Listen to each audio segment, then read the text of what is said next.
If you've ever thought, I'm just way too young to think about what I need when I get older, what's going to happen to me as I age, or talking about getting older and aging is morbid, you're not alone. Planning for aging is hard because it's personal.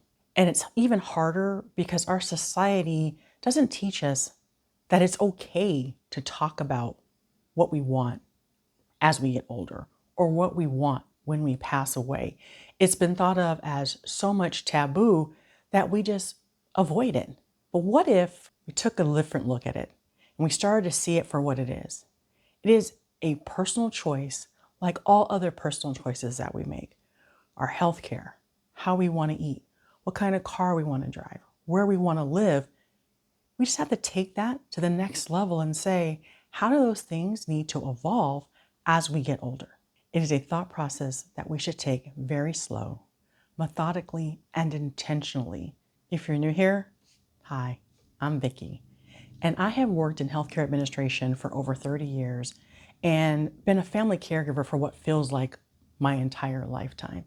And I share those experiences here on this channel to motivate midlifers to really think about what they want and plan so that they can age on their terms. Because not only have I lived through, but I'm still living with the chaos that comes when people don't talk about what they want as they age and for the end of their life.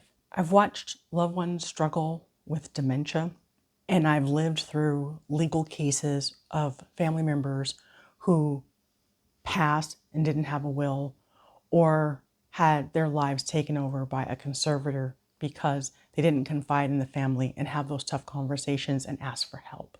And I realized that we can avoid that chaos if we stop treating aging like it will never happen, or stop treating the end of our life like it will never happen, and start talking about it like we talk about all the other aspects of life. Because the only things that are true in this world is you will be born and you will die.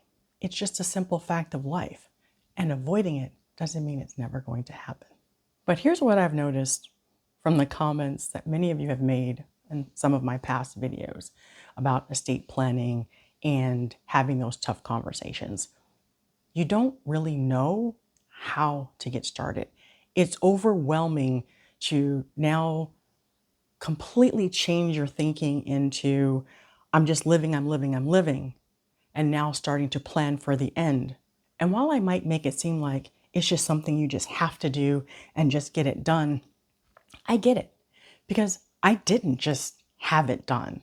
I had a lot of family drama and trauma that sparked me into thinking about what I want as I get older. And I have the advantage of you that I actually started this at 30 when those family traumas started. And those family traumas became my why for aging. And my why is because I didn't want what I saw happen to people I love to happen to me. And that's when I realized I have to stop telling you my why. And I have to start helping you find your why. Because just hearing my story probably ain't going to help you. You really need to dig deep and figure out what your motivation is. Basically, you need to carve your own path. It's amazing how lessons can appear when you least expect them. Like in the mess of something else that's going on, all of a sudden you have this aha moment and this epiphany. And that's exactly what happened to me back in August when I was rushing around trying to save all of my groceries from my refrigerator and freezer as it was dying. And in that chaos, I pulled the biggest muscle in my back possible, and I couldn't move, and I was laid up.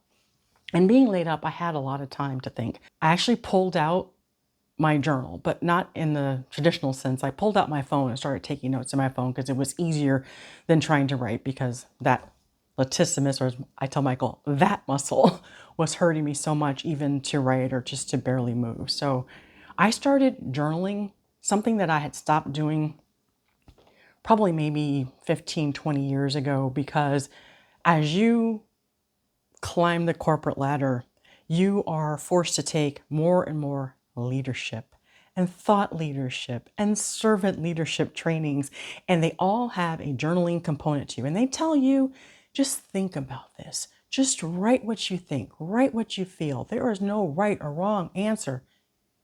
Freaking lie.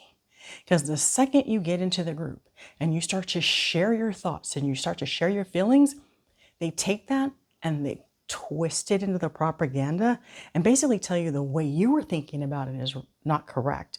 You need to think about it in this way that is aligned to the corporate propaganda. And so I started to feel like journaling and sharing my feelings and my thoughts, all it ever did was get me in trouble at work and get people ganging up on me to try to tell me what I was thinking or what I was feeling was wrong. But sitting up in my bed, all alone, just me, without the corporate noise coming into my ear, I was able to sit down and reflect on where I've been, where I am, and where I want to go. And so what surprised me the most was that sitting down and reflecting gave me that epiphany that that's exactly what I need to bring to you. That this channel shouldn't be about this is what happened to me, this is what I did, and this is exactly what you need to do, but about helping you walk your own path, helping you define what is important for you and how you're going to get there so that you can unapologetically age on your terms. And that is why I have created a series of journal prompts that I'm going to start introducing on this channel. Now, I'm not going to put it on a defined timeline on when I'm going to publish these journal prompts because there needs to be time to reflect. I don't want to say you're going to get a journal prompt every Monday and you got to have this and this done because then it becomes homework. This is about taking the time to sit down and reflect. It isn't about having all the answers now or having them fast. It really is about taking that time and space to really reflect, really dig deep down and figure out your why. No pressure, no judgment. One prompt at a time, one reflection at a time. So if you found that planning for the future is overwhelming and confusing, you're not alone. We're going to take this one step at a time throughout 2026 to help you define your why. I'll be sharing new journal prompts throughout the year, starting with the first one small step to aging on your terms. And after that, we'll figure out the flow because I don't want this to be rushed. I don't want this to be so task-oriented and feel like homework that you just give up and quit. We want to take it slow and easy and give you the time that you need to reflect. Like I said, I was laid up on my back from August to September, and I had a lot of time just to sit there with one thought. What the heck are you really trying to accomplish with this channel? And it helped me realize that I had to meet people where they are. And it's going to take you time to figure out where you are. And so as we go through these prompts, you'll figure that out. So if that sounds helpful to you and you haven't already subscribed to the channel, hit the subscribe button so that you'll be notified when they start. They'll also be living in a playlist, and I'll link that here. So this video and all future videos will be there so you can always go back to that one spot to find what you're looking for.